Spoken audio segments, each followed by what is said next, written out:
Welcome to the third installment of the Jaya Monolith Masterclass. In our previous sessions, we established the ultimate framework of our reality. We identified the four pillars of existence: Citta, the pure consciousness; Citta, the mental factors; Rupa, the physical matter; and Nibbana, the unconditioned peace. We learned that these four elements are the absolute building blocks of everything you have ever experienced. If you are joining us for the first time today, welcome.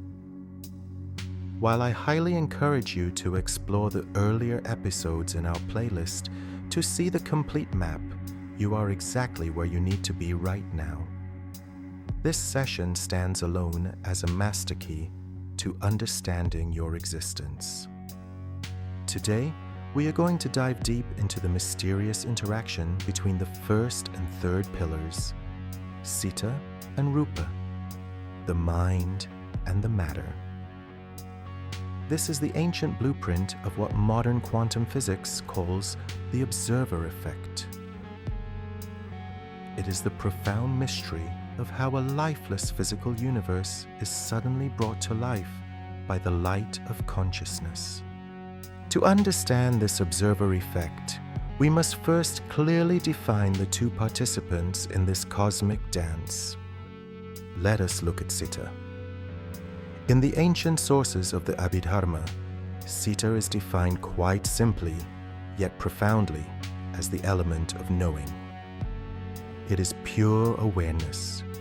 Its entire nature, its sole function, is to cognize an object. It is the definitive subject of every single experience you will ever have. Citta is the knower. On the other side of the equation, we have Rupa, matter, the physical world.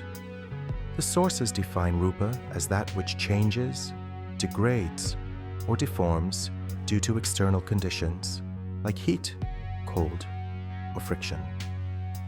Rupa is the physical structure of your body, the device in your hand, and the stars in the sky.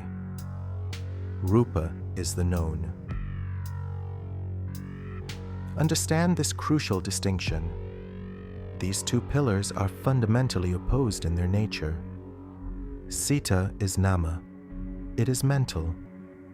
It has the invisible, gravitational power to lean toward and know an object. But Rupa is strictly physical.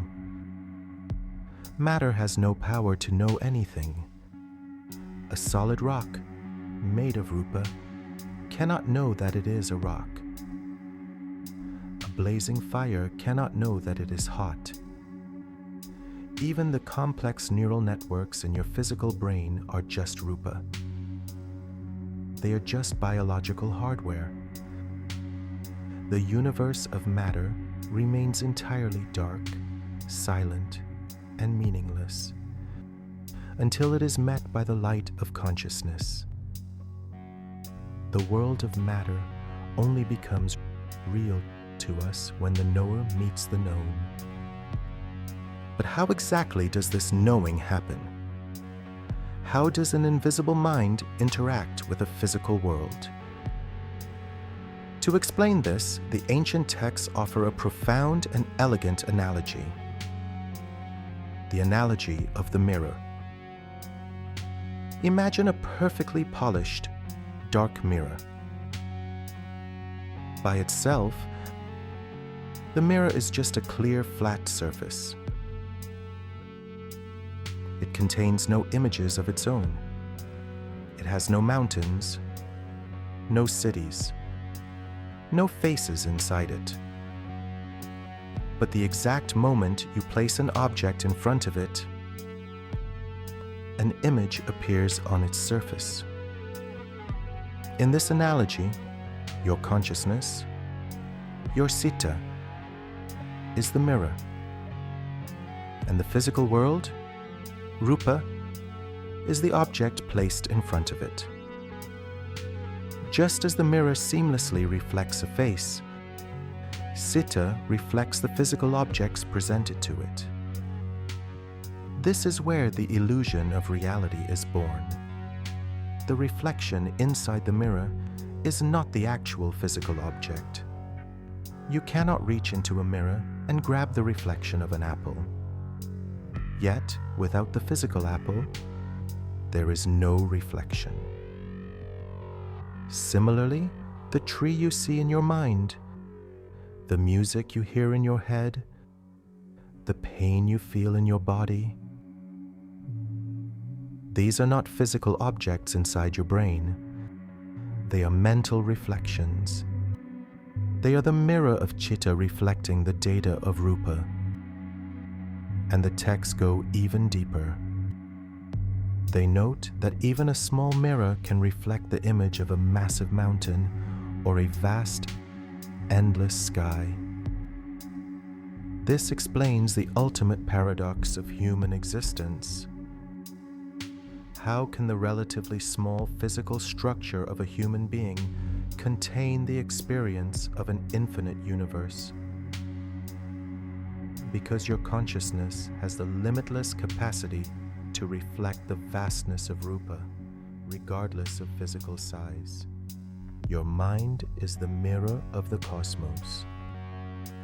But this reflection is not a static, permanent painting. It is a rapid-fire, violently fast series of events. The sources describe that this consciousness doesn't just float randomly.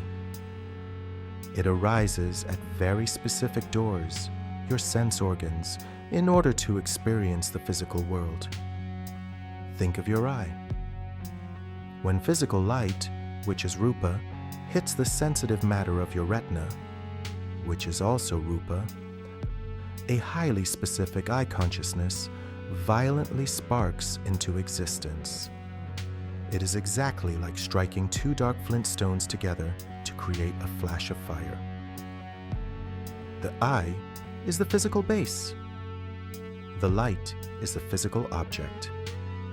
And the knowing, the flash of fire, is the Citta that is born in that exact, microscopic fraction of a second. And then it dies. Citta and Rupa are in a constant, relentless state of flux. Your consciousness arises and perishes billions of times in the blink of an eye. The physical matter, Rupa, also degrades and vanishes, lasting for only 17 moments of consciousness before it is replaced. This means that the observer and the observed are not solid, permanent entities. You are not a permanent soul watching a permanent world. You are a continuously flowing, vibrating stream of reflections.